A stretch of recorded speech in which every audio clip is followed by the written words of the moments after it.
সিরাজুল অপু। আমার কথাগুলো যদি মনোযোগ সহকারে শুনেন তাহলে এই পুরো 4টা খুন সম্পর্কে বিস্তারিত তথ্য পাবেন। ভোলা খুন, আমিয়া খুন, সাত ভাই খুন, নাফা খুন, এই 4টা খুন সম্পর্কে বিস্তারিত তথ্য পাবেন যদি কথাগুলো খুব চমৎকারভাবে মনোযোগ সহকারে শুনেন। সায়দাবাদ থেকে আমরা বাসে করে চলে এসেছি আমরা চকরিয়া থেকে আলীকদম থেকে চান্দের গাড়ি করে আমরা চলে এসেছি থামসি। এবং আসার পথে বিভিন্ন আর্মিদের যে ক্যাম্পগুলো রয়েছে তাদেরকে এনআইডিগুলো শো করতে হয়। এই জন্য যখন যারাই আসবেন তারা 10 কপি এনআইডি এবং পাহাড়ে হাঁটার মতো উপযোগী জুতা, টর্চ লাইট, এরপরে আপনারা এয়ারটেল সিম, এই জিনিসগুলো অবশ্যই সাথে নেবেন। সানগ্লাস, হ্যাট এবং কমফোর্ট টি শার্ট, এই জিনিসগুলো আপনারা অবশ্যই সাথে নেবেন। এবং আপনারা যারা ট্রেকিং করতে ভালোবাসেন, ট্রেকিং যারা রেগুলার বেসিস করেন, মিনিমাম প্রতিদিন 7 থেকে 8 ঘন্টা হাঁটতে পারবেন, তাদের জন্য কিন্তু এই ট্রেকিং। যাদের ডায়াবেটিক্স আছে, যাদের হার্টের সমস্যা আছে, তাদের জন্য এই ট্রেকিং না। বিভিন্ন ট্রাভেল গ্রুপ রয়েছে যারা বিভিন্ন স্ক্যাম ফেলে আপনাদেরকে প্রতারিত করতে পারে, এই জন্য তাদের সাথে আগে কথা বলে পুরো বিষয়টাকে ক্লিয়ার করে নেবেন। আমরা যে ট্রাভেলের মাধ্যমে এসেছি তারাও যে আমাদের সাথে খুব ভালোভাবে সব কিছু নিয়েছে বিষয়টা এরকম না।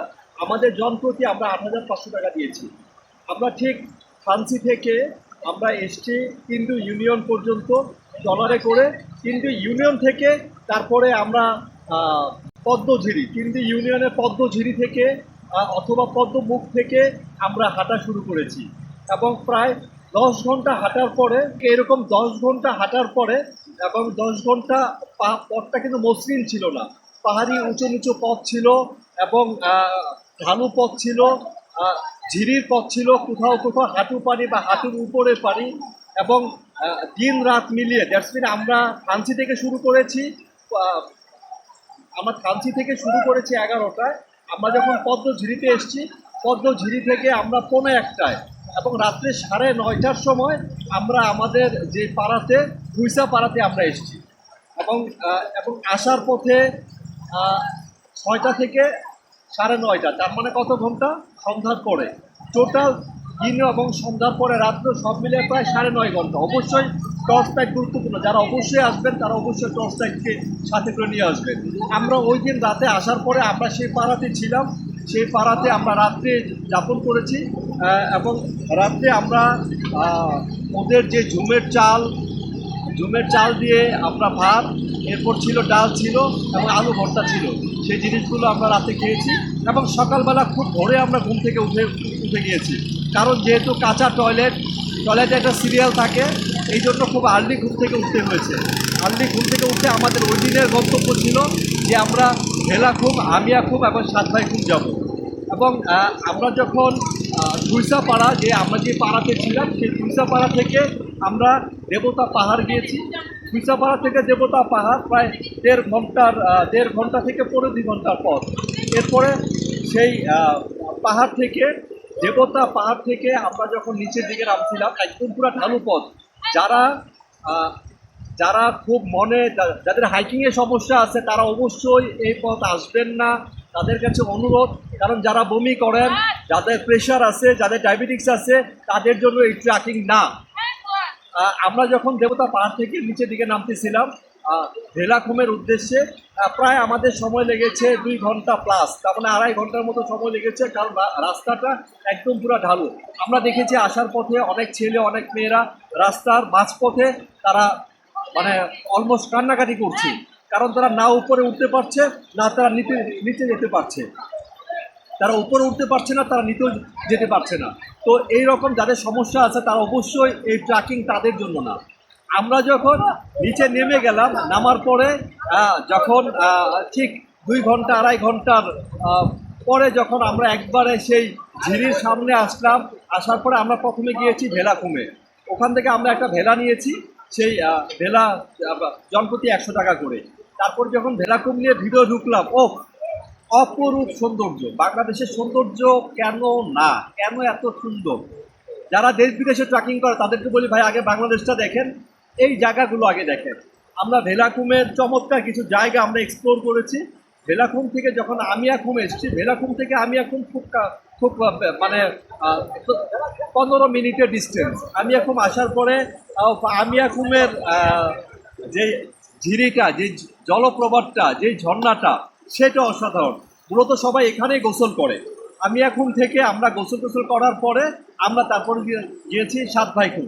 সাতভাইখুম আমিয়াখুম থেকে প্রায় 15 মিনিট হেঁটে যাওয়ার পরে 10 মিনিটের ট্রলারে করে এরপরে যেতে হয়, ওইটাও জনপ্রতি 100 টাকা। ওখানে 7টা পাহাড় একসাথে করা, এই জন্য এটাকে সাতভাইখুম বলে। এবং ওই জায়গাটা একটু নির্জন, লোকজন একটু কম যায়, বাট জায়গাটা সত্যি অসাধারণ। আমার মনে হয় ধ্যান করার জন্য সমস্ত চমৎকার সুন্দর জায়গা। আমরা যখন আমিয়াখুম থেকে আবার সাতভাইখুম থেকে যখন ব্যাক করে আসার পর সেই দেবতা পাহাড় আবার আমাদের উঠতে হবে। বাট ওঠার জন্য খুব একটা সমস্যা হয় না, আমাদের ওঠার জন্য সময় লেগেছে 26-27 মিনিট। হ্যাঁ, বাট আপনাদের হয়তো আরও বেশি সময় লাগতে পারে। দেবতা পাহাড় ওঠার পরে এরপর আমরা আমাদের পাড়ায় কুইসাপাড়াতে আমরা চলে গিয়েছি মোটামুটি সন্ধ্যার আগেই। কুইসাপাড়াতে যাওয়ার পরে আমরা গোসল করেছি, গোসল করে ফ্রেশ হয়ে আমরা রাতে খাবার আমরা যেটা খেয়েছি, আমাদের খাসি ছিল, আর ডাল ছিল এবং জুমের ভাত, লাল চালের ভাত। আমরা খেয়ে পাহাড়িদের সাথে গল্প করেছি, তাদের জীবনযাপন সম্পর্কে জানার চেষ্টা করেছি। তারপরে আমাদের পরদিনের গন্তব্য হলো আজকে মোটামুটি সকাল 5:30টার সময় আমরা ঘুম থেকে উঠেছি। কারণ আমাদের টার্গেট হলো যদি আমরা ডিলে করি, কারণ যেহেতু সেনাবাহিনীর কিছু ফর্মালিটি থাকে, এই ফর্মালিটিকে জন্য এবং লোকজনের ক্রাউড থাকে, এগুলোর কারণে আমাদের একটু আগে বের হতে হয়েছে।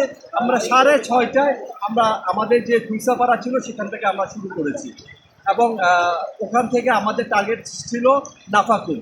নাফাকুমের সৌন্দর্য মানে আমি যদি ওই তিনটার সাথে কম্পেয়ার করি, ভেলাখুম, আমিয়াখুম এবং সাতভাইখুম, এই তিনটার সাথে কম্পেয়ার করলে নাফাকুম কোনো কিছুই না। কারণ নাফাকুমের এক্সপ্লোর বেশি হয়েছে বলে মানুষ এটা নাফাকুম সম্পর্কে বেশি জানে। হ্যাঁ, এবং যারা ঘুরতে পছন্দ করে তাদেরকে বলি অবশ্যই এই গহীন জায়গায় আসবেন, দেখবেন আপনাদের সত্যি ভালো লাগবে। কারণ আমাদের দেশটা সত্যি অসম্ভব রকম সুন্দর। কেমন সুন্দর একটু এই ঝিরিটা দেখাচ্ছি, যারা অনেকে গোসল করতেছে। আমরা ঠিক নাফাকুম থেকে আমরা ট্রাকিং করে এখন চলে এসেছি রেমাক্রি থেকে আমরা একটা ট্রলার নিব। সেই ট্রলারে করে তারপরে আমরা যাবার পথে আমরা হিন্দু বাজার, আমরা বড় পাথর এবং বাঘের মুখ হয়ে আমরা থানসি চলে গিয়ে ঠিক আগের একই পথে আমরা যেভাবে এসেছি, থানসি থেকে চাঁদের গাড়ি নিয়ে আমরা চলে যাব আলীকদম থেকে আমরা যাব বাসে চকরিয়া থেকে আমরা বাসে চলে যাব ঢাকায়। তো গুরুত্বপূর্ণ কয়েকটা তথ্য, যারা ট্রেকিং করতে ভালোবাসেন, যারা ট্রেকিং রেগুলার বেসিস করেন, প্রতিদিন 6 থেকে 7 ঘন্টা আপনারা হাঁটতে পারবেন। এবং হাঁটা কিন্তু সমতল কোনো পথ না, উঁচু নিচু পথ, কোথাও সরু পথ, কোথাও রিস্ক থাকবে যে সামান্য এদিক সেদিক হলে আপনারা পড়ে যাবেন, জীবনে ঝুঁকি আছে, তারা আসবেন না। যাদের ডায়াবেটিক্স আছে তারা আসবেন না, যাদের প্রেশার আছে তারা আসবেন না, যাদের ওয়েট বেশি তারা আসবেন না। যারা নিজেকে আপনার নিজের কনফিডেন্স যদি থাকে, আপনি 100% ফিট, তাহলে আপনি এই ট্রেকিং করতে আসবেন। এবং এই খুমগুলো আপনারা দেখবেন, সাতভাইখুম, ভেলাখুম, আমিয়াখুম, নাফাকুম। যদি আপনাদের 100% নিজেকে ফিট মনে হয় তখনই আসবেন। এছাড়াও এই ট্যুর সম্পর্কে বিস্তারিত আমি আমার পেজের মধ্যে পোস্ট করে দিব এবং এই প্রতিটা স্পট সম্পর্কে আমি ডিটেলস তথ্য দিয়ে দিব। যদি কোনো ট্রাভেল এজেন্সির মাধ্যমে আসেন তাহলে সেটাই ভালো হবে।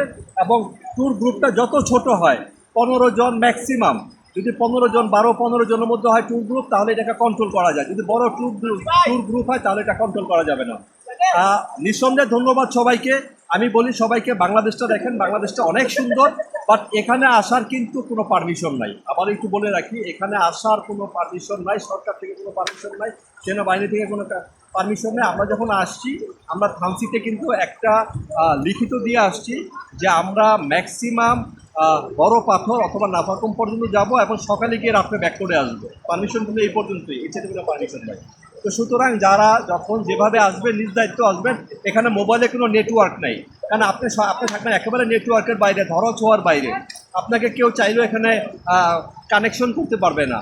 এখানে খাবারের সমস্যা হবে, এখানে ওয়াশরুমের সমস্যা হবে, এখানে নেটওয়ার্কের সমস্যা হবে, এখানে 10-12 জন ঢালাই বিছানায় থাকতে হবে আদিবাসীদের ঘরের মধ্যে। তো সুতরাং এগুলো সব কিছু কম্প্রোমাইজ যখন আপনি করতে পারবেন তখনই সম্ভব। আপনি যদি ঢাকায় মনে করেন আপনার গাড়ি আছে, বাড়ি আছে, আলিশান অনেক সুযোগ সুবিধা নিতে পারবেন না।